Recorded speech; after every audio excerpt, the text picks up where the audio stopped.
വാക്കുകളുടെ കുലപതിയോടൊത്ത്.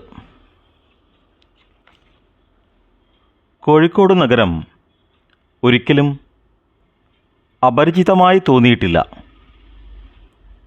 ബാല്യകാലത്തു തന്നെ മിഠായി തെരുവും പാളയം മാർക്കറ്റും കാപ്പാട് കടപ്പുറവുമൊക്കെ വായിച്ചറിഞ്ഞതിനാൽ കോഴിക്കോട് സന്ദർശിക്കുന്നതിന് വളരെ കാലം മുമ്പ് തന്നെ ആ നഗരത്തിൻ്റെ ഒരു ചിത്രം മനസ്സിലുണ്ടായിരുന്നു.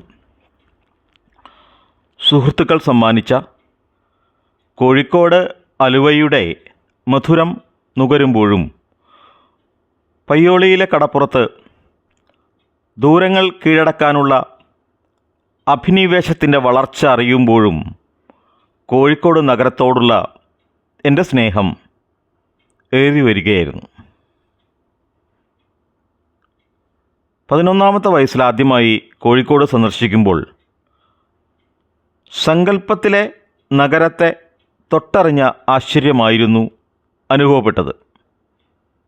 കൗമാരത്തിൽ സാഹിത്യത്തിൻ്റെ വഴികളിലൂടെ മനസ്സ് സഞ്ചാരം തുടങ്ങിയപ്പോൾ കോഴിക്കോടിനെ ഞാൻ പ്രണയിക്കുകയായിരുന്നു. പിന്നീട് ഞാൻ ആ നഗരത്തെ അറിഞ്ഞത്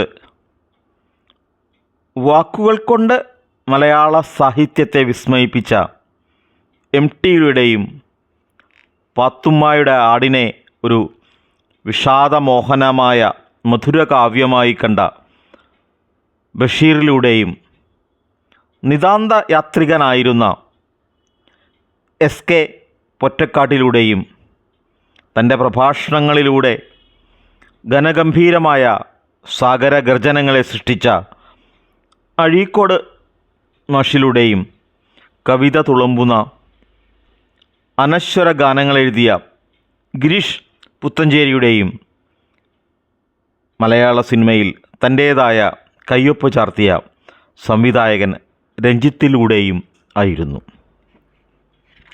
8ാം ക്ലാസ്സിൽ ഒരു വേനലവധിയിൽ അച്ഛനോടൊപ്പം കോഴിക്കോട്ടേക്ക് പുറപ്പെടുമ്പോൾ MTയെ കണ്ട് സംസാരിക്കണമെന്ന് തീവ്രമായ മോഹമായിരുന്നു മനസ്സിൽ. അതിനകം MTയെ ഏറെക്കുറെ വായിച്ചിരുന്നു. സാഹിത്യത്തിലൂടെ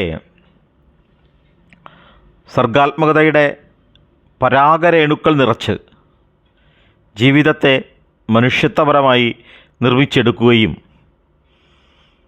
തിരക്കഥകളിലൂടെ തൻ്റെ അവബോധത്തിൻ്റെ ഗഗനനീലിമയിൽ നിന്നും ഉയരൂതിപ്പോയ കാലത്തിൻ്റെ ഈടുവയ്പ്പുകളെ ഉരുവപ്പെടുത്തുകയും ചെയ്ത MTയോട് ഏറെ ആദരവ് തോന്നിയിരുന്നു. MTയുടെ കഥാപാത്രങ്ങളായ നാലുകെട്ടിലെ അപ്പുണ്ണിയും കാലത്തിലെ സേതുവും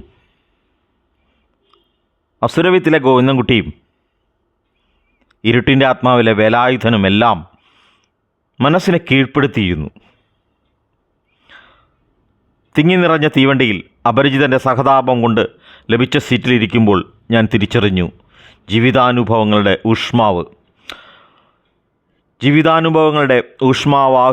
ആവാഹിച്ച സാഹിത്യത്തിലൂടെ മലയാളത്തിന് നവയൗവനം നൽകിയ ഒരു എഴുത്തുകാരൻ്റെ രചനകളിലെ മനസ്സിലെ ബീജാക്ഷരമന്ത്രമാക്കി മാറ്റിയ ഒരു കൗമാരപ്രായക്കാരൻ്റെ യാത്രയാണിത്. തന്നെ സ്വാധീനിച്ച തൻ്റെ പ്രിയപ്പെട്ട എഴുത്തുകാരനെ കാണാൻ ഷൊർണൂർ സ്റ്റേഷനിൽ ഏറെ നേരം തീവണ്ടി നിർത്തി. അപ്പോൾ MTയോട് സംസാരിക്കാനുള്ള ഭാഗ്യമുണ്ടാവുകയാണെങ്കിൽ ചോദിക്കേണ്ട കാര്യങ്ങൾ കുറിച്ചു വച്ചു. കുറ്റിപ്പുറത്തെ വരണ്ട നിളയുടെ മാറിലൂടെ കടന്നു പോകുമ്പോൾ മനസ്സിൽ തെളിഞ്ഞത് കാലത്തിലെ വാചകങ്ങളായിരുന്നു. അകലെ ഇരുമ്പുപാലവും തണ്ടുപാളങ്ങളും വിറയ്ക്കുന്നു. മലവെള്ളം സ്വപ്നം കണ്ടുണങ്ങിയ പുഴ, എൻ്റെ പുഴ പിന്നിൽ ചോരവാർന്നു വീണ ശരീരം പോലെ ചലനമറ്റു കിടക്കുന്നു.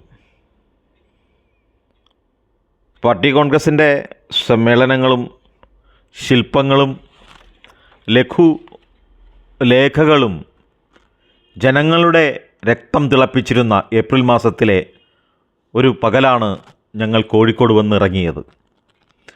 സഹൃദരായ സാധാരണക്കാരുടെ സഹായത്തോടെ കൊട്ടാരം റോഡിലെ സിത്താര ഞങ്ങൾ കണ്ടെത്തി. വാതിൽ തുറന്ന വൃദ്ധയോട് ആവശ്യമറിയിച്ചു. മടങ്ങിപ്പോയ അവർ തിരികെ വരുന്നവരെ ആശങ്കയുടെ നിമിഷങ്ങളായിരുന്നു. മടങ്ങിവന്ന അവർ ഞങ്ങളെ അകത്തേക്ക് ആനയിച്ചു. പുസ്തകങ്ങളും ആഴ്ചപ്പതിപ്പുകളും നിറഞ്ഞ സ്വീകരണ മുറിയിൽ എം ടിയുടെ അരികിലേക്ക് എത്തുമ്പോൾ എൻ്റെ പെരുവാരത്തപ്പ പതറിപ്പോകരുതേ എന്ന് പ്രാർത്ഥിച്ചു. മനസ്സിൻ്റെ താഴ്വരയിൽ